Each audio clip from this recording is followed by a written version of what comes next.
Welcome everyone to another Bourbon Bums review. I am back in the Bourbon Bums Cantina with the head bum in charge, Jason, and we got a banger. I mean, there's no other way to put it. Russell's Reserve 15-year bourbon. I'm really excited about it. As you can tell, the head bum in charge already made a huge dent in this thing. I was like, holy cow. Typically when I grab a allocated bottle like this, I nurse it. You'll see it here for a couple, 2-3 years. My man over here, we've had it for 2 weeks. Yeah. And you're doing work on it. Yeah. So we had a little get together a couple of weeks ago, and with the rest of the Bum family, and I had to have everyone try it. So I got a little bit, and then the rest of the crew had to sample it as well. So we've already divulged in this a little bit. But the 15-year MSRP $250, hopefully you're one of the lucky ones that able to get it on the initial release on their website, which crashed multiple times. That was a shit show if you were trying to get one online. That I get PTSD still from that, trying to get this. We're in a text chain, in a text group with the rest of the Bourbon Bums. And that release was like you mentioned, a shit show. It was a shit show. I probably clicked checkout like 200 times before it finally went through. I spent a good like 30-40 minutes of my life trying to get this, but got it. We're happy with it. It's, like I said, MSRP $250, and clocks in at 117.2 proof. So for a nice proof point on a 15-year. Yeah, I'm excited about it. We've raved multiple times about the Russell's 13, whether it was the first batch that you were able to get, then I was finally able to get one, and then all the multiple batches. They've never led us wrong. So shout out to Eddie and Jimmy Russell. But we are huge fans of Wild Turkey. And I'll tell you right now, I'm a huge fan of this as well. Yeah. So if you guys watched our previous videos, we've done like our most sought after allocated, like our top for each distillery. And I've always had Russell's 13 on any of those lists because it is one of my favorite bourbons that I like to hunt every year and try to pick up.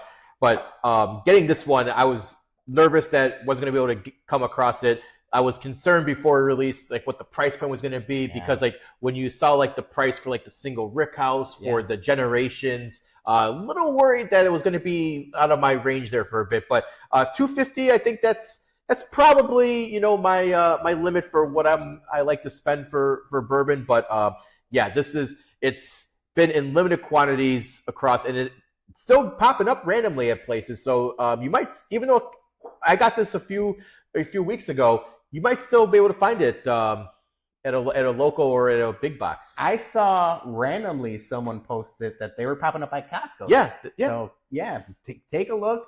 To your Costco's, like sometimes Sam's Clubs gets them, or your big box retail liquor stores. But yeah, you cross your fingers and hope for the best. Not everyone's gonna get it, but those that do, I'm sure will enjoy it. All right, let's dive into this, because we talked this before, and I think for a 15-year, this is probably one of the most complex bourbons I've had in a while.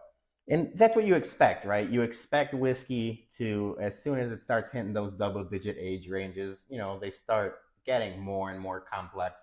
There's more layers involved because of the aging and the barrels and everything else. But yeah, this is no exception. I get grape. I don't know if anyone else gets grape. I purposely haven't watched a lot of the Whiskey Tube reviews for it. You don't want to get influenced. I don't want to get influenced. I don't want to get influenced by everyone. But so I try not to do that before we review it. But I do get a little bit of grape. A lot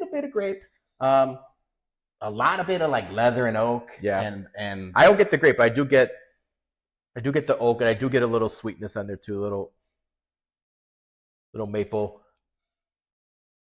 Yeah, a little bit of grape, leather, oak. I do get like maple or some sort of syrupy aspect to it. Beautiful color. Legs are great on it too. And then like all of the classic turkey notes are there as well. Yeah. All right, cheers. Let's do this. I'm gonna enjoy this. I know this.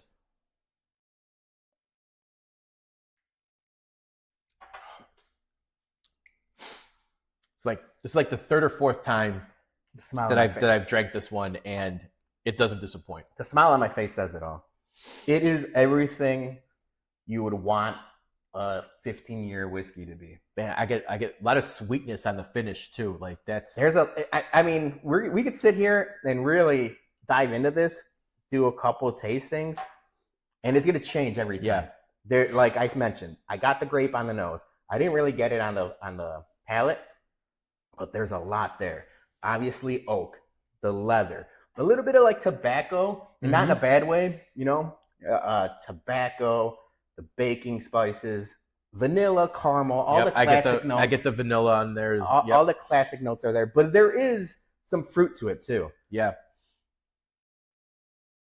Yeah, I do get a lot of like summer fruit in there. Like it's. Ooh. As soon as I don't get the the Kentucky hug, but what I do get, and it's something I've complained about of recent Wild Turkey releases, is the classic turkey funk. Mm-hmm. I don't know how to explain it. I've said I don't know how to explain it, but you know when you're drinking a Wild Turkey product, especially back in the day, you get that turkey funk, and it's almost like, this is gonna sound bad, but like grandma's basement or like something like that. But mustiness, but like I'm saying it as a compliment, and I get that in here. I haven't gotten it in of recent releases for Wild Turkey, but you get that turkey funk, which I love. Yeah, no, this is classic Russell's.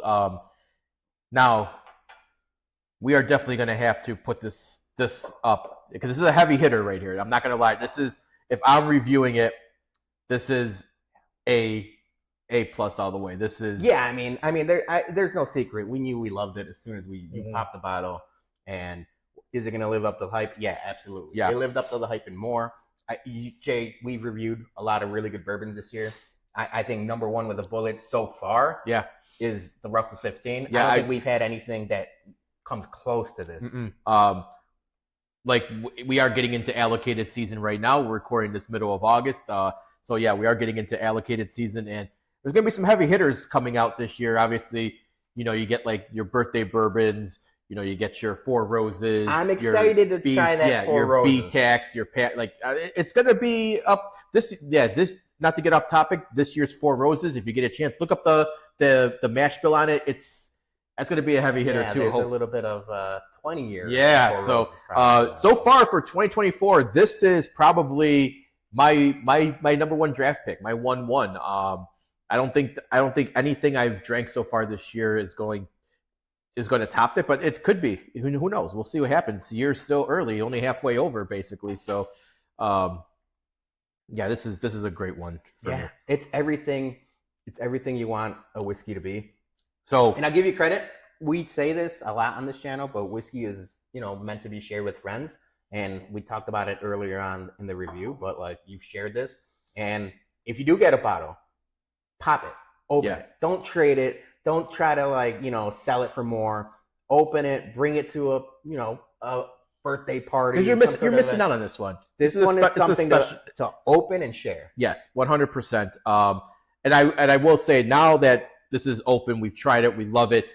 I personally want to put this up against the 13 and the single Rickhouse. Yeah. And I want to see how this one stacks up, because the single Rickhouse has a much higher price by $100. It was MSRP on $350 last year when you had a chance for it. So that being $100 more against a 15-year, I'm really curious to see how the single Rickhouse, holds its own against this. I mean, I'll do it because I think it'll be good content. I'll tell you right now, I think this is way better. Yeah. And we were excited when you got the single Rickhouse. Yeah. But it'll be cool to you have enough that we could do a couple 13s, maybe even a couple of the more allocated Wild Turkey. Yeah. But can't speak about this enough. Great. It's a very, very complex bourbon. And to be honest, like, if you told me that was 117 proof, I would have been like, no. Yeah, it doesn't drink, it drinks like 100 proofer. Yeah. It really does. Like, I just had 3 different sips on it right now. There's nothing really ethanol-y or harsh about it, and you don't expect it for $250. Yeah, I could go through a few more pours of this, and then I'd be like, oh shit, I just had a few 117 proofers. But it doesn't drink like that. I think it drinks in the low 100s, definitely. So Man, so now this last note, I got a little bit of like a little chocolatey thing to it. That's what I'm saying. Like the more you have it, the more different waves of flavor you're gonna get to it. Because this last one, I'm like, whoa, there's some chocolate to it. I mean, I don't envy the. I actually do kind of envy the master, distillers and master tasters who can pick out 117 different flavors in a bourbon and everything. And I'm like, I get 4 or 5 and I'm happy with myself. That's so. I would be curious to pick someone's brain who has like that sophisticated palate to pick up all the flavor that they're getting on this, because like you said, we're missing stuff like that the first couple go rounds that we're not picking up right away. Yeah. And like now that it's opened up a little bit, it's changed already, and it's only been a couple weeks. It's only been a couple weeks, so yeah. But that is our Russell's 15 review. Like we said, this is A+, top of 2024 so far. So if you got one, I'm sure you probably agree with us. If you haven't, you probably got made your FOMO watching this video. But we're just here trying to educate people as well, and try to tell them what's worth it and what's not. So worth it, 100%. So cheers, everyone. Thanks, and we'll see you next time. Cheers.